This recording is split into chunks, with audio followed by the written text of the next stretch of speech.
Hello, everyone. Welcome to another episode of Super Subs Podcast. Harish and Narv here. All things footy in the studio, like you guys are with us. So lace up your boots as we get underway. Per usual, Narv, who's your prestigious Super Sub of the week going to? Of the week, I will say probably from the Atletico Madrid game yesterday against Sevilla. Um, I think I'll just give his flowers. Griezmann. Um, he wasn't much of a game changer, but just had to give him shouts out. Got his two. He got the goal, basically seal up the game, make it 3-0. But that goal also was like a landmark goal for him, making it his Why? 100th La Liga goal. Oh, wow. Legend. So he broke that record for his. Yeah. It's crazy. Your Atletico boys, they're on a roll now. Three What games are they in the table? bounce. I want to say they're making it top. I think they're fourth as of now. Yeah, they're in fourth. Ooh. But they're And it's a only pretty tight yeah table too, right? yeah they're only 3 points behind Barca as Barca's winning right Ooh. now. So it's close. Yeah, I think that game just ended too. So Barca got the 2-1 dub. Oh, okay.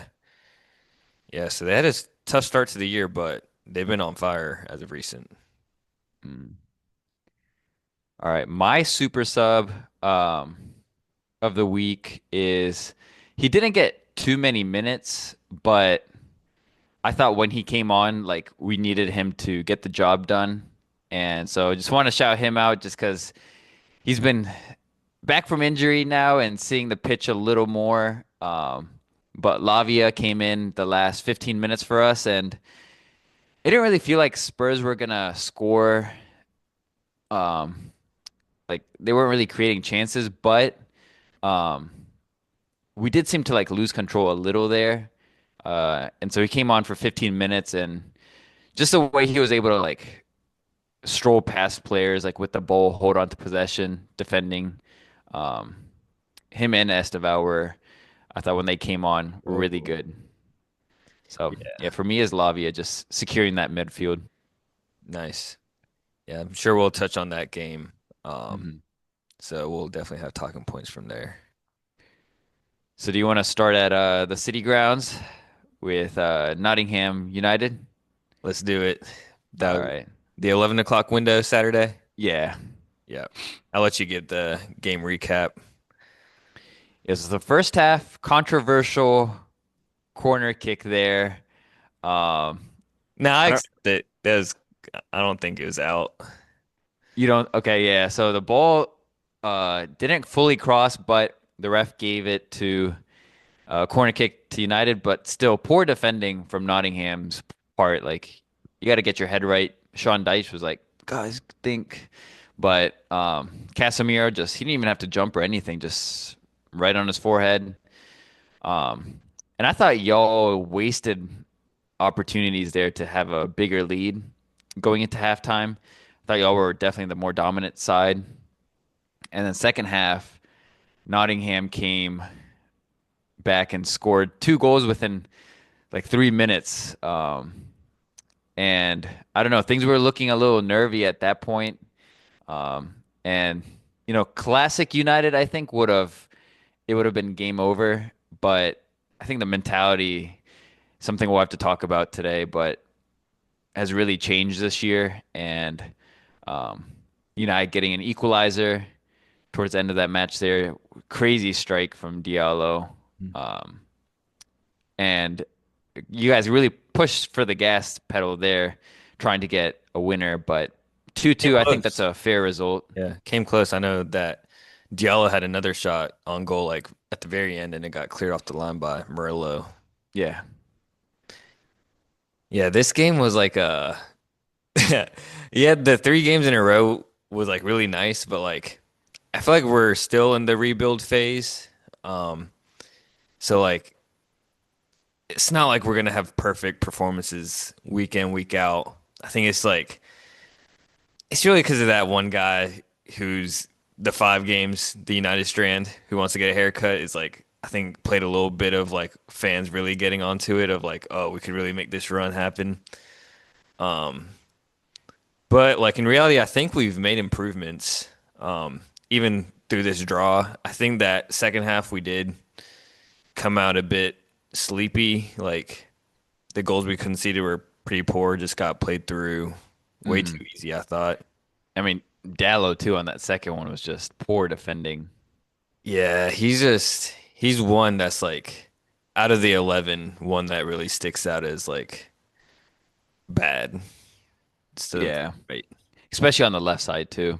He just kind Hmm. of slows down the flow of the team. And then Exactly. defending wise, he just loses kind of positioning. Yeah, I know we've touched on Dorgu like final product being poor, but like I still think he's a better player, especially in that left wing back. Um, Yeah. so I think he deserves a start. I don't know why he keeps getting benched. It is crazy to think though that like just watching the Madrid game, for example, where Alvaro Carrera scored that. I don't know if you saw the banger That against was Valencia. nasty. And then even last weekend in the El Clasico, he really pocketed Lamine, like one of Lamine's worst games. But like to think you guys sold him to get some What a cheat. money Yeah. for, yeah. And the buyback clause was what, 16 mil? Hmm. So you guys could have had him, but then like going out buying Dorgu, and then you had Malacia there, but now you guys are trying to sell him, and then Dorgu is not even starting over Dallo, which is so it's just kind of crazy that like what you guys could have had versus what you're working with now. Hmm. I kind of want to see a Malassia redemption arc. I think it was the last game he was actually included on the bench. And Amarin's like low-key's been speaking like highly of him, saying he's been impressed with his like mentality of like not getting the transfer move, but still working his way up. It's been a while since we've seen him, but when he was kind of playing consistently under Ten Hag, he looked pretty good. Yeah. After that injury though was a bit off, but Yeah, it kind of reminds me of this back line a little of Liverpool this year, where Van Dijk's had to cover a lot for Kirkez and at times Konate, but like same with Luke Shaw and De Ligt, and I mean Maguire when he plays, but just Dallo being a liability. But even Bruno, that man he's been tracking back like crazy to help out Dallo. yeah, filling in his spots. Um, yeah, which shouldn't be the case. It should be like the opposite, where like I would expect Emblemo to be tracking a lot back because like Hmm. Diallo struggles, but like even Diallo's defending, like yeah, that first goal that Forrest got was kind of on Diallo, but that was kind of just a physical battle that is bad matchup. Um, Hmm. which I mean we'll probably see more often than not because he's not a pure defender, physically Yeah. kind of small, but even like going back defending, Diallo's just looked a lot better than Dallo. Um, Hmm. so it's scary hours for Dallo. I do like Dallo just to be on the squad just because of like his vibes. Like um, he loves the club, I feel like, and then I feel like Oh yeah. he brings people together. In that sense, we got to keep him, but actually playing week in, week out, got to find another solution there. And even Mazarawi got some minutes, but he looked quite poor when he came on. Yeah, he was off this game. Yeah. Almost cost us that one goal trying to make that run. Yeah, Um, but I mean, like you said, I think the 5 game win streak that would be nice, but like still, that's hard getting 5 wins in a row. mhm. Especially like just Premier League games since you guys don't have any other competition. Like that's a tough ask. So I don't think like I think you guys should be happy with where you are. And I mean, I texted you and one of our friends before this game that like Nottingham too is not the same Nottingham that started the season. Like Yeah. under Sean Dyche, just it's not going to be easy to win. And I thought this was going into the game after the Liverpool match. I thought this would be one where we could have tweaked it a bit, even though Sesko has been playing really well as of recently.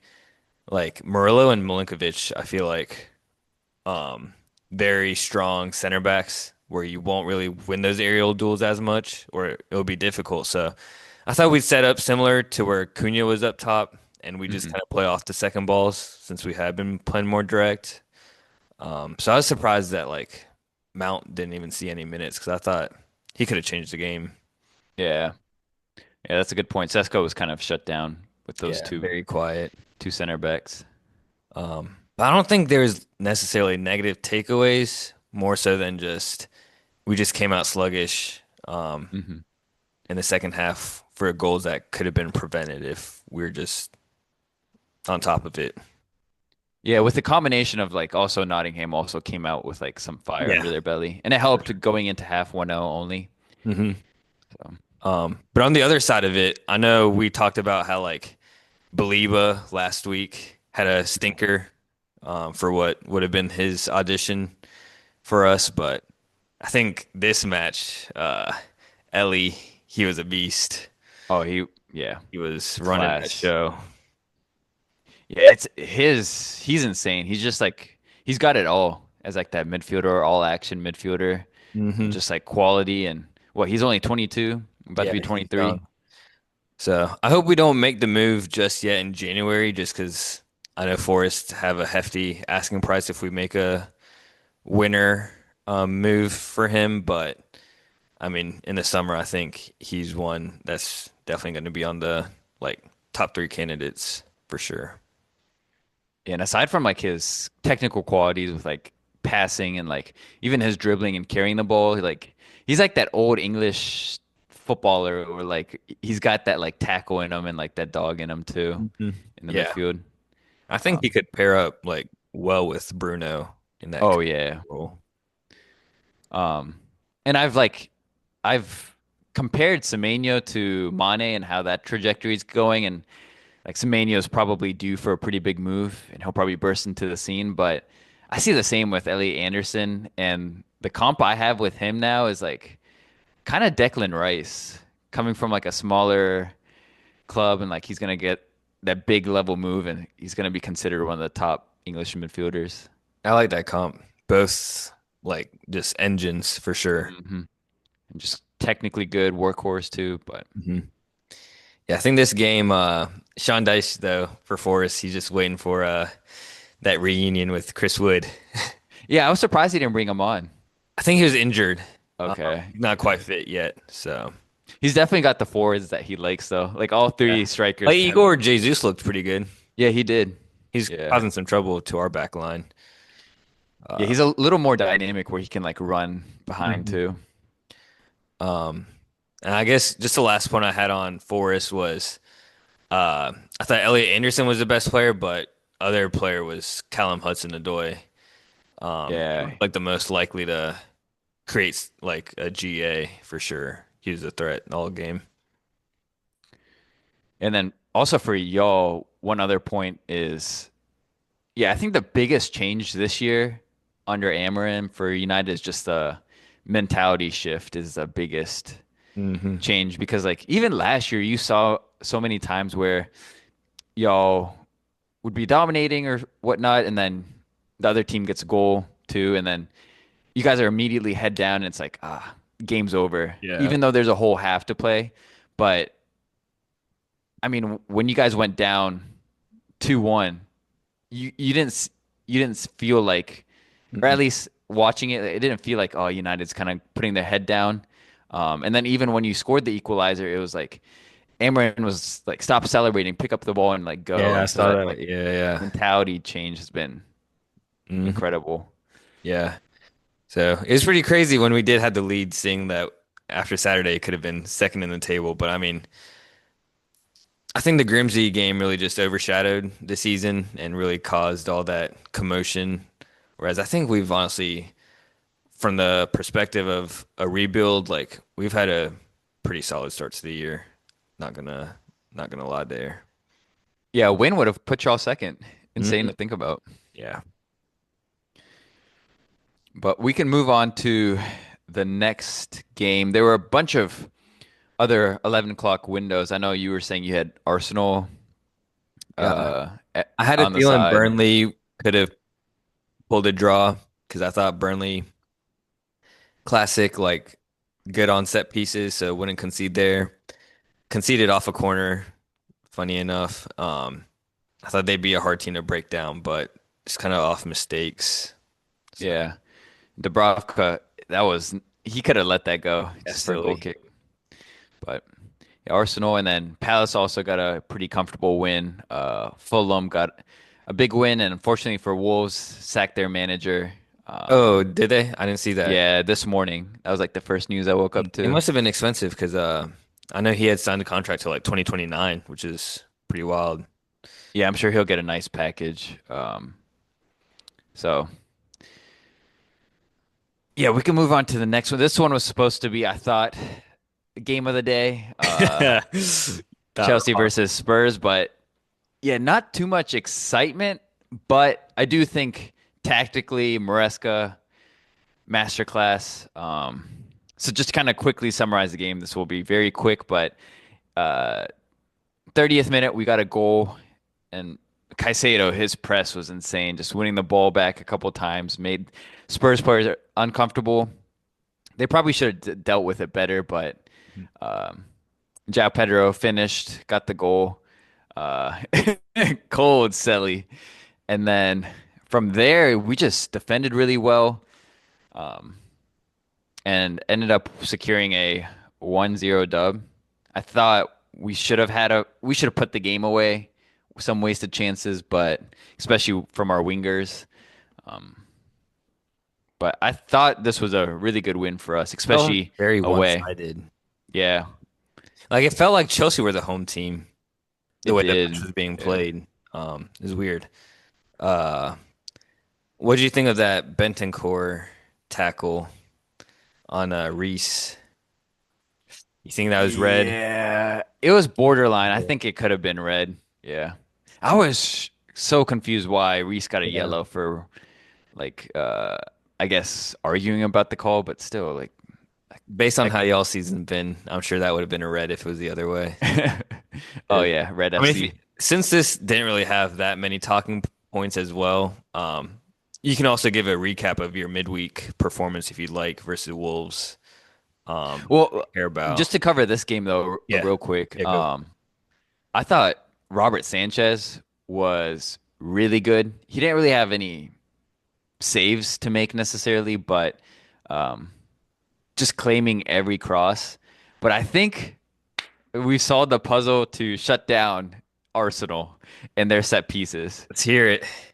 So like this game, what Maresca kept doing was because this was the first time I've seen Robert Sanchez really come out and claim it like that. You guys And struggle with the long yeah, long throw. throws and corners.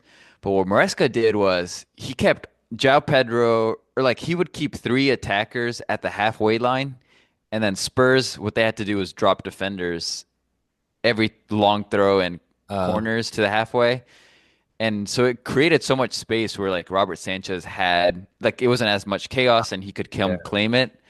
Um, so I don't know. I think this may be a solution versus this long ball tactic in corners. Interesting. And then also like Robert Sanchez, he launched a lot of great counters, I thought, Hmm. from from his punts. Yeah. Pedro Neto and I mean that's the thing with Pedro Neto and Garnacho He couldn't wasted. make, yeah, he was wasteful today or Hmm. yesterday in this Yesterday. match. Pedro Neto. There were times he was just like getting in the way of your own players and um is a complete 180 from the previous weekend where I was like, this is like the glimpse of the Pedro Neto from Wolves that we saw. Hmm. Yeah, what's your thoughts on Pedro Neto and Garnacho and like do you think Estevao should be starting over one Yeah, of them? over Garnacho, I think. Um, well, I'm just gonna be I'm just a Garnacho hater at this point.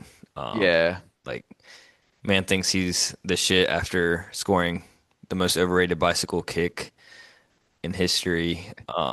That was no, that was one of the greatest goals in Yeah, I'm Premier just League history. Yeah. hating. But yeah, I think Steve should start. I mean, we've seen like his impact. There's been games where he's gone like maybe 15 minutes only, and like in those 15 minutes, just like versus Liverpool, just completely changed the game. Um, I think he's one of those where he's tricky to get past his man versus having Pedro Neto on the other side who just runs to space, runs in behind. So you got like two different style profiles, whereas I feel like both Pedro Neto and Garnacho are a bit more one-dimensional. Hmm. So yeah, I think Steve should be a starter. I don't know if Uh, Maresca's still trying to ease his way in. yeah, the more I've been thinking about it is like I think Maresca just loves Pedro Neto and Garnacho's like just work rate Mm. off the ball, especially too, and on the counter, they can be lethal when it works. But I don't know. I feel like that concept's a little overrated with the work rate thing. Like, yeah, you do need players like that, but I think Esteval when he plays, he tracks back pretty well. Hmm. And like you said, he offers a little more like tricks and creating things out of nothing just himself. So I can see why Maresca's been favoring the other two guys, but I would like to see Esteval start because even when he played today, 5 minutes, he had what, two chances he created? And back to your point for the work rate thing about like tracking back, I feel like you got like such a luxury player in Casado that sometimes does the role of like two people Hmm. defensively, where I feel like having one player, like if they don't track back, like it's not the end of the world because you got Casado back there who's like Mr. Reliable. Hmm. Yeah, so I don't know. Hopefully, we'll see Esteval more, but um, like 5 minutes is just not enough for him. Hmm. Yeah. What were your I guess if we flip it to Spurs, I saw a Twitter video that was like surfacing where like vice captain, I feel like that's unacceptable. Mickey Van de Ven, um, not shaking hands with Thomas Frank, the manager, and then Jed Spence completely Ignoring him. ignoring it and also. Um, Yeah, I'm a little confused, like what's happening. I didn't see any beef like during the game, so I was Yeah, and I mean Spurs have looked decent this year under Thomas Frank too, and um, I mean if it's something that they have against the manager, like that's pretty sad because Thomas Frank is one of the top managers in the league. hmm They're just ruining these guys. yeah. Uh, Especially Jed Spence, like I feel like Thomas Frank's kind of giving him a lot of the opportunities, kind of changing his game, making him giving him in his like international cap. mhm. Um, Yeah, it's just unprofessional, but also like if there are things going on behind the scenes, like why are you kind of letting the public see all that and creating yeah, like all these that talking points and necessary. noise? Kind of like when Vinny had to go take a shit. Mhm. Oh man. But also, Xavi Simmons saw him.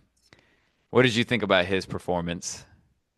He was one where I know Chelsea fans were like excited when all the links happened, but I was like, I just haven't seen him have. I know at international stages we see glimpses of it, but like at the club level, like I was never solely convinced just yet. I still felt he was slightly raw.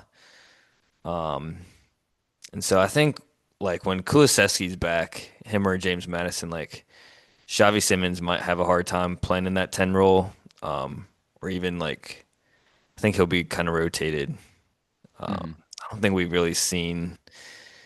I'll be honest, like for the price they paid, he hasn't really lived up to it yet. No, he hasn't looked good this year.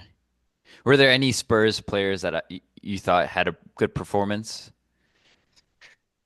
Not really. I thought that was a really sad game by Spurs. Maybe if I had to throw a bone, like Mm-hmm. Kolo like hold up play, but at that point, what are we doing? Yeah. But it also goes to our props to like us and how we set up against them. Mhm. I do prefer Reece James again, like, as a right back, but him slotting in the center midfield, like he looks really good. Definitely prefer Reece James in the center mid over Gusto. Yeah, for That sure.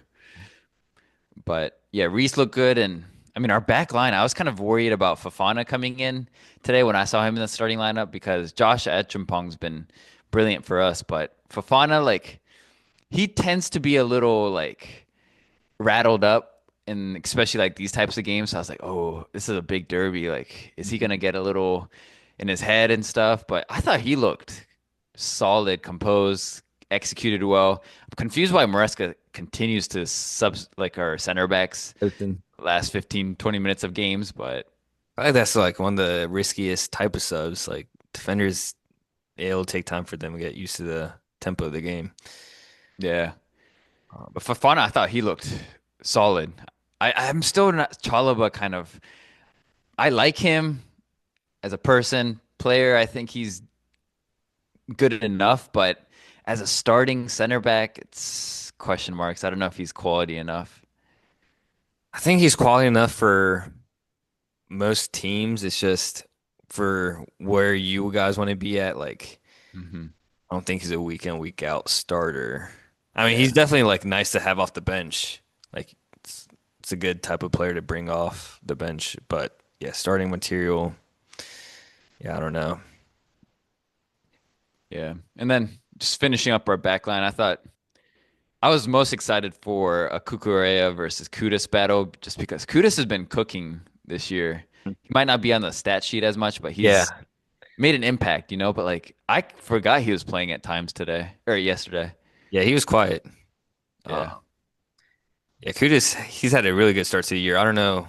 All the casuals were trying to write him off after one poor season at West Ham. But I was like, um, yes, I was going to ask you about your midweek game too against Wolves. I didn't catch that game. I saw highlights, and that Gittins goal was, Oh, dang it. banger. Yeah. Yeah, Gittins looked really good. And ever since international break, he's kind of picked up momentum.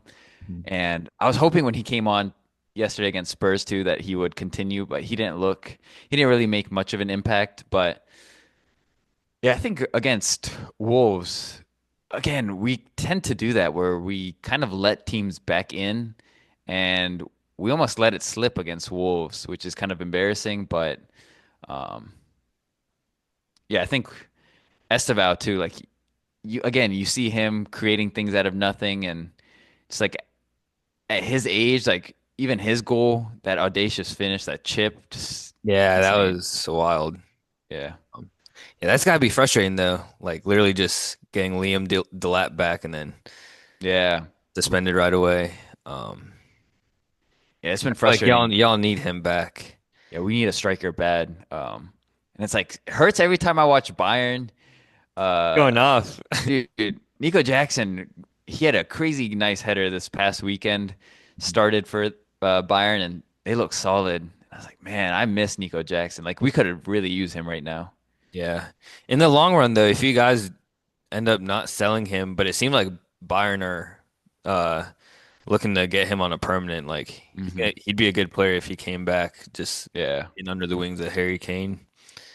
but Um, yeah, he offers something different from Delap and João Pedro. You know? mhm. Yeah, because I'm not solely convinced on Mark Gahey either. No, I'm Yeah, I not think that's why either. he got loaned out to Sunderland initially too. So Hmm. I think that's all I really had to talk on Chelsea. So I guess we can move on to the big game from today. mhm. Um, City versus Bournemouth. Yeah. Uh, that was. I'll let you give that coverage, and then we'll hop into the talking points. Yeah, so City, they started pretty early off. Uh, it was a nice kind of build-up play. Cherki just perfect header to Haaland, one-on-one with the keeper, finished it, and then Bournemouth. It was a pretty high-intensity game that first 20 minutes or so. Donnarumma with a poor clearance on the corner. Tyler Adams just kind of sniffed it out, got a goal, 1-1. But then after that, things just kind of fell off for Bournemouth, especially after that second goal. Haaland scoring again, rounding Petrovic. O'Reilly had another chance. He probably should have finished. It was a nice clearance by Jimenez on the line, but second half opened. It was a little unfortunate. Bournemouth could have maybe gotten back into it, but Jimenez was kind of playing injured, and I feel like you should just step off the field if you're hurt. Like he was just kind of walking, got pushed, bumped off O'Reilly pretty easily. O'Reilly, nice finish. 3-1. After that, it was just cruise control for City. Yeah, and then with that win, now they're sitting 6 points behind Arsenal. So we got a tight table uh, in our hands. You got any players on? I guess we can start off with City. Any players that you want to touch on stuck out to you? Yeah, Ryan Cherki. Just he's we've seen what he's been able to do in 15-minute cameos, but him now starting kind of scary hours now with him and Haaland. It's like that Already kind of get that KDB. connection going. Yeah, scary. He just seems to the game just seems slow to him and he just seems steps ahead. Like even the Haaland second goal, especially that pass, like for him to do it one touch, perfect pace and everything on it, just Yeah. seems slow for him. Yeah, and that was I know we were talking about one player that we'd slightly be worried about was Cherky being under Pep, like being in the Pep system, but I think Pep's um the way he's changed City a bit this year, I don't think it's gonna really affect Cherky now. Because he's not really possession based anymore. It feels like he's a lot more transitional, just get it from like point A to point B as fast as possible. Oh yeah. I think Cherky, like, that's his game. Yeah, even today you saw like a lot of Doku coming into the middle and like I feel like classic Pep would be frustrated with that and like want Doku to hold the touchline Yeah. in that width, but like yeah, he that's a good point. He's adapted a lot this year. And I don't know. I think this City team, I don't know, the way they do play this year, like they're still vulnerable a bit, but I think going forward, they do look a bit scarier just Oh because yeah. of how quickly they can go from back to front so quick. Yeah, it's definitely reminded me of the old Liverpool under Klopp Hmm. times. And I wonder how much of an impact the assistant has had on Pep's philosophy there. Oh, is it that because that Linders? Yeah, who was Gotcha. under like Klopp's second-hand man. Hmm. Oh, that's a good point. Yeah, I think City. You think they'll give Arsenal a run for their money? Yeah, I think they have a chance. Yeah, Holland, he's looking scary this year. Um, that finish was when he got it around Petrovic. Like Hmm. he made it look easy, but you could tell it was hard because Nico Riley was in that same exact scenario, couldn't pull it off. Yeah.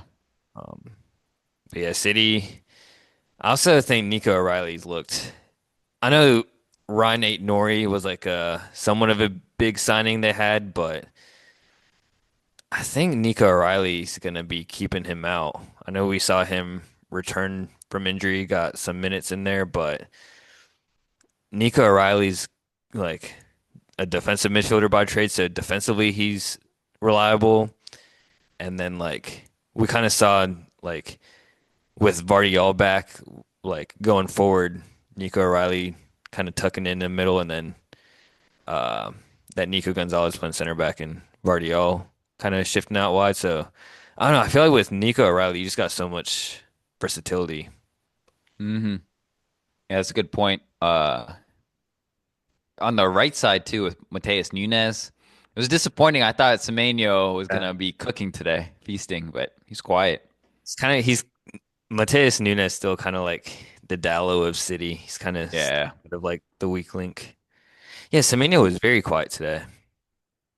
And what do you think of Foden so far this year, like compared to last year? Not quite. Oh, from last year is definitely night and day. I think he definitely influences the game, but still not definitely nowhere near his PFA Player of the Year Foden. But compared to last year, I think he's been like way better. Hmm. Yeah, Um, he's looked good with linking up in the middle hmm. Oh this yeah. year. Who do you think? Yeah, I feel like Cherky, if he stays healthy, he's got to be like a certified starter for sure. Yeah, I hope they don't put Reinders as like a holding mid though, because I saw them try that the Mm. past few weeks, and I feel like he's a proper like eight, but I don't think he's like a holding mid, and like he did not look good as a holding midfielder. Like that's just not his game. Yeah, he's more box to box, like likes to go. Yeah. Um, you have any players you want to touch on Bournemouth? Yeah, to your point, I thought Semenyo was gonna have a game, but Hmm. he had no impact. on Bournemouth, and was kind of disappointed. yeah, I was hoping Evan Nilsson would get more time or even Clivert, but it seemed like Areola made those changes quite late. Yeah. But I don't know. No one really looked on it today. I thought Tyler Adams was maybe the best player, but everyone just looked a little off of it today, hmm which Yeah. is really disappointing. Yeah, they looked really vulnerable too. Um, but again, that's Bournemouth do like to press really high up and City on the other side. We were just talking about them being transitional. Um, yeah, Bournemouth just I don't know. I don't think they should be concerned because table doesn't really lie that much Mhm. at this point. They have been a good team, but it just definitely one of their lower performances they've had this year. Yeah, so City have Dortmund next in the Champions League, but then they have a couple back-to-back tough matches in the Premier League. They have Liverpool and then they have Newcastle. Liverpool's Um, tough. uh, what do you think? How many points do you think they'll get from those games? I think they'll collect all six. All six? Wow. Yeah. I think they're cooking, honestly. Um, and I think a lot of talks have been on Arsenal. Like everyone's putting that pressure, like, oh, y'all got a big lead already. Don't blow it this time. And then the other talks have been just about Liverpool. So no one's really talking about City, but City's kind of creeping. And it's almost like the 23, 24 year where Arsenal kind of had that lead all along and then Yeah. City came back. So I feel like it's going to be like that again. Yeah, that table is tight, aside from Arsenal right now, but yeah, just to kind of read off the top, I guess, eight Mhm. or man, top Yeah. 10. Yeah. Read that top eight. We got Arsenal with 25 points. We have City with 19 points. Then you got Liverpool and Bournemouth, both with 18. And then in fifth, you've got Tottenham with 17, Chelsea with 17, Sunderland with 17, with the game in hand. So if they win tomorrow against Everton, they'll be in second. Um, and then United, 17 as well, eighth position. Palace, 16 points, ninth position. Then you've got Brighton, Villa, both 15 points, 10th and 11th respectively.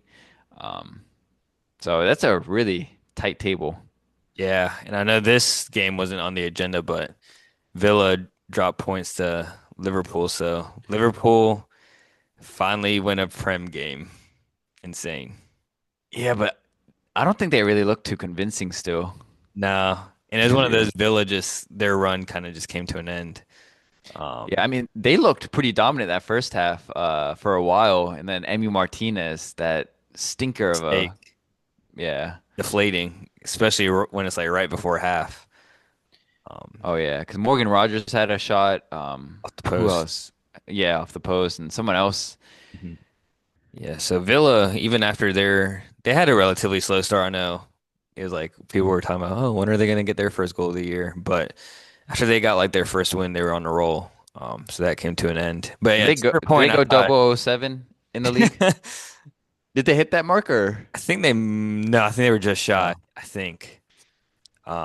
But yeah, to your point, I think Villa could have had their chances yeah. yesterday for sure. Um, and then also before we kind of move on to reading out some of the matches for the upcoming week, shouts out Nuno Espirito Santos finally getting the first win with this disgusting That was a big upset. West Ham team. Yeah. That team is well, this West Ham team is gross apart from Bowen. Um, I was like at first that was hilarious in this game when Bowen hit the post and like literally 10 seconds Newcastle go the other way and score. Yeah. I will say, the past managers for West Ham, I don't know, they haven't really given Somerville that much of an opportunity, but like he was really kind of the outlet for West Ham and was like kind of the main focus for them. Yeah. Yeah, that is true. Um, We'll see if there's a resurgence there in his career because he yeah. was a big signing from Leeds. hmm Yeah, he was kind of I think he was low key kind of hefty for him. I forget. I have to go back to check his price, but um, yeah. So West Ham big win, You and can't disrespect my boy Mateus Fernandez though, bro. you love that Mateus Fernandez guy. Assist today, bro. Us not playing. Yeah, he did get the assist. And then who sealed the game? Ah, the twirler. Oh my God, I can't stand him. Um, so yeah, that was a big drop of points for Newcastle. Because I know you just read the table, but they are not top 10. Mm-mm. Yeah, they could have broken the top 10 if they had won. But anyways, you want to move on to the matches coming up? I know it's Yeah. league week again. I can cover the weekend Hmm. games, and if you want to cover Champions League. Yeah, But over the weekend, game starts off, big one is United versus Spurs at 7:30. got to start off the birthday weekend, right? That's what Yes, they're sir. doing. Starting my day right. Take the day off work afterwards. Yes. Um, and then we play Wolves at 3, and then the big one is at 12:30. The Black Cats hosting the Gunners. Ooh. Xhaka back against his former team. Don't drop a howler on purpose, please. Nah, he's definitely gonna be motivated. You know how he ended his career there. True. I Bad thought he terms. he got good terms with them afterwards. I forget if it was No, remember he was like booed off booed and by off. his own Yeah. fans and yeah. Mm. And then Oh, sorry. Also, before you skip Saturdays, I know that West Ham win. Now they got a big relegation battle versus Burnley oh yeah. that we want to keep an eye out on. And then Sunday we have Villa Bournemouth. Um, and then the big one again, 11:30 is City versus Liverpool. What's your predictions before I think, yeah, City being for the City Liverpool game, I assume. mhm.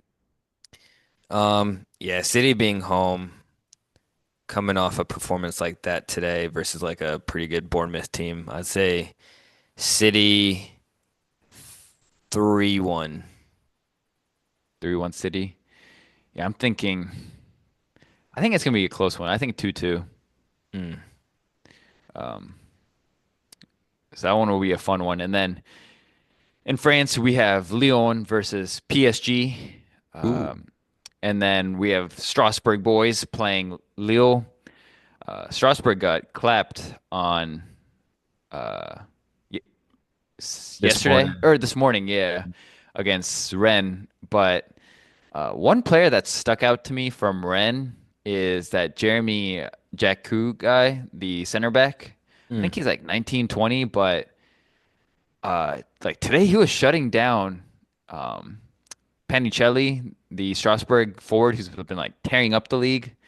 And this kid is someone to watch out for. I could see him being like the next signing for like a top team like Madrid or something. He hasn't really been talked about, but I would say just keep an eye on this kid, Jeremy Jacku. Okay, Scout Harish. Yeah, he gives me Thiago Silva vibes. I don't know. Maybe he'll Whoa, go to PSG. crazy comp there. Yeah, he I swear though, if Arsenal somehow they get rid of Saliba's gone and they get him, I'm gonna be so annoyed. Like, please just do not go to Arsenal. Like, he's just like the Speaking Rolls of Royce. Arsenal center backs, there's a video that resurfaced. I don't know, Mascara, he was when he signed with Arsenal. Yeah. Um, After he did his signing and took the pictures, Mascara's brother was in the back, and Arteta's like, "Hey, you come sign, and we'll do it for photos." He's like, "You're gonna be here in the future," and he's a center back Oh also. wow. So like Arteta Wh nasty work. Where's he at? I'm not sure what team, uh, Yeah. but that's Jeez. hilarious.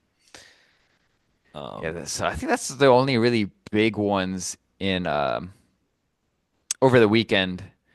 Um, trying to see in Germany if there's any big games to touch on, but not really. mm-mm. And then Syria odd too. Yeah. Um, Hey, and then Friday, November 7th, I know we don't touch on MLS that much, but Charlotte FC, round of 16. Let's go. But midweek, Tuesday, Wednesday, Champions League. Um, I'll read some of the bigger matchups. Tuesday, we got Napoli versus Frankfurt. Um, your sleeper, Atletico versus Union. Um, I'll say it again, Bodo Glimt versus Monaco. Pogba, you're expected sometime November. It is November now, so Yeah, he was supposed to, I think, make the bench this past weekend, but during training he like turned his ankle. okay. But they said it wasn't anything serious, so yeah, he should be back soon. Soon. Okay. Big one. Oh, we got two big ones Tuesday, actually. Liverpool versus Madrid, Real Madrid. Is And Trent back? I think he might be because I think he Ooh. was technically back this weekend, but they don't want to risk it, so he didn't play this past We weekend. better see an appearance. Yeah, we better. Uh, Him versus Ekatike or Wirtz. Ooh. mhm. Worst will be clamps. And then we got, I think this might be the best one of the day, PSG versus Bayern Munich. Ooh. Nah, Bayern's winning that. Easy. Easy. Yeah, it's gonna be like 3-1. Bayern Munich, the best team in the world at the moment. Yeah, they got the best player in the world right now, Harry Kane. Yeah, I saw one of his games. He was playing like the six role and like just spraying passes. I was like, this is crazy. dude. Um, and then Wednesday we got Korabag versus Chelsea. Um, Ajax versus Galatasaray. Are we is it at Stamford Bridge or No, it's at the Korabags. okay. Um, Club Bruges versus Barcelona. Man City versus Dortmund. My Marseille boys versus Atalanta. Um, Also, speaking of Marseille, prayers up to Bilal Nadar. That was kind of scary. He just came in the game and straight up collapsed. Um, and then Thursday, Uh, Europa League matches is really just Rangers versus Roma, Real Betis versus Lyon, and Stuttgart versus um, Feyenoord. Oh, and then last Champions League round, I don't think we ever give a shout out to David Luizo, man of the match for Paphos. They did play the team from Kazakhstan. Wait, who? Um, David Luiz. The Brazilian? Yeah, he's back. Oh, I thought he was down in like some Brazilian. He was, yeah, but Oh, that Cyprus team signed him. uh-huh. Cyprus team. So they went down to 10 men pretty early, Hmm. but yeah, he was a man of the match. Oh, no way. Yeah, so keep an eye out. They play Villarreal That on was Wednesday. your favorite Chelsea boy, Oh yeah, still got his jersey. cult hero. Um, but I think with that, ladies and gents, that is all for this week. Thanks for hanging out with us, and we'll be back next time to talk more footy, highlight game-changing super subs, and drop takes hotter than a derby day. If you enjoyed the chat, make sure to subscribe, drop us a rating, and share the pod with friends and family. But until then, keep the football chatter alive, and we'll catch you on the next episode. Peace. Peace.